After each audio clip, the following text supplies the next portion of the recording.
AP ప్రభుత్వ మాజీ CS Adityanath దాస్ని Telangana నీటిపారుదల శాఖ కార్యదర్శిగా నియమించడంపై కూడా వివాదం చెలరేగుతోంది. దీని గురించి కూడా ఒక క్వశ్చన్ అడగమని పంపించారండి ఒక caller.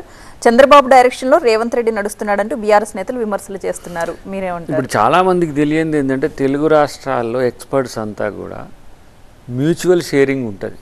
For example Akunuru Murali గారు ఉన్నారు. ఆంధ్ర రాష్ట్రంలో స్కూల్స్ అన్నీ కూడా క్వాలిటేటివ్ చేంజ్ కొరకు ఒక ప్రయత్నం చేసిండు. మోడల్ ఎక్కడిదైనా సరే ఇప్పుడు తెలంగాణ ప్రభుత్వం కూడా ఆలోచిస్తుంది. అలాంటి ప్రతిపాదన ఉన్నది. మురళి గారినా లేకపోతే సమ్ XYZనా తీసుకురావాలని ఉన్నది.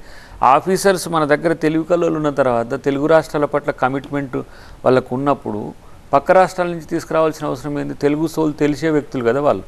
ఇప్పుడు ఆ మధ్యప్రదేశ్ ఒక ఆఫీసర్ని ఇక్కడికి తీసుకొచ్చి నువ్వు ఎకనామిక్ రిఫార్మ్స్ చేయమంటే ఇక్కడ ఉన్న ఎకనామిక్ టూల్స్ ఏంది, ఇక్కడ అనుసరిస్తున్న విధానాలు ఏంది, లేకపోతే ప్రజలకు ఉన్న సమస్యలు ఏందనేది మధ్యప్రదేశ్ తెలుగు ఆయనకు ఆంధ్రప్రదేశ్లో విజయవాడలో ఉండేట ఆయనకు వైజాగ్లో ఉండేట ఆయనకు తెలిసినట్టుగా, ఎందుకంటే కలిసే ఉన్నాం కదా కంబైన్డ్గా. కొంతమంది ఆఫీసర్స్ని షేర్ చేసుకున్నాం కదా. ఇప్పుడు ఇక్కడి నుంచి అక్కడి నుంచి ఇక్కడికి తీసుకున్నాం కదా. కాబట్టి ఎవరి డైరెక్షన్లో ఎవరు ఉండరు. మరి అట్లా అనుకుంటే జగన్ గారు కేసీఆర్ గారు కలిసే ఉన్నారు. మళ్ళీ ఇక్కడ చేపల పులుసులు అక్కడ తిన్నారు, బిర్యానీలు అక్కడ తిన్నారు. మరి అలాంటప్పుడు అప్పుడెందుకు రాలేదు ఇవంతా? సో తెలుగు వాళ్ళం రాష్ట్రాలుగా విడిపోయిన ఒకటే అనే అంశాన్ని మర్చిపోతున్నారు. ఎవరైనా ప్రజలు ఇప్పుడు రెండు రాష్ట్రాలు విడిపోయిన కోణం ఎప్పుడైనా ఆలోచిస్తున్నారా? ప్రభుత్వాలు మారుతున్నాయి, రాజకీయ పక్షాలు కొట్లాడుతున్నాయి, కానీ ప్రజలు కలిసే ఉన్న అంశాన్ని గుర్తుపెట్టుకుంటే మంచిది. ఇంకా ఆంధ్ర తెలంగాణ సెంటిమెంటు, చంద్రబాబు జగన్ లేకపోతే కేసీఆర్ గారు రేవంత్ రెడ్డి గారు ఇవన్నీ ఉండవు. ప్రజలకు కావాల్సింది పరిపాలన. రాజకీయాల టర్మ్ అయిపోయింది, ఇంకా ఉంటే లోకల్ బాడీ ఎలక్షన్స్ ఉంటాయి. మేబీ ఏది సర్పంచ్, జెడ్పీటీసీ, ఎంపీటీసీ లాంటి ఎలక్షన్స్ ఉంటాయి. సో అప్పుడు రాజకీయాలు కూడా గ్రామీణ ప్రాంతాల్లో పార్టీలకు సంబంధం లేకుండా ఉంటాయి. కాబట్టి ఇప్పటి నుంచి రాజకీయం తక్కువ, పరిపాలన ఎక్కువ. మీరు కూడా రాజకీయం తక్కువ చేసి సూచనలు ఎక్కువ చేస్తే మంచిది. కానీ సూచనలు విమర్శలు ఏమంటారు కువిమర్శలుగా మారకుండా చూసుకుంటే మంచిదని నా అభిప్రాయం.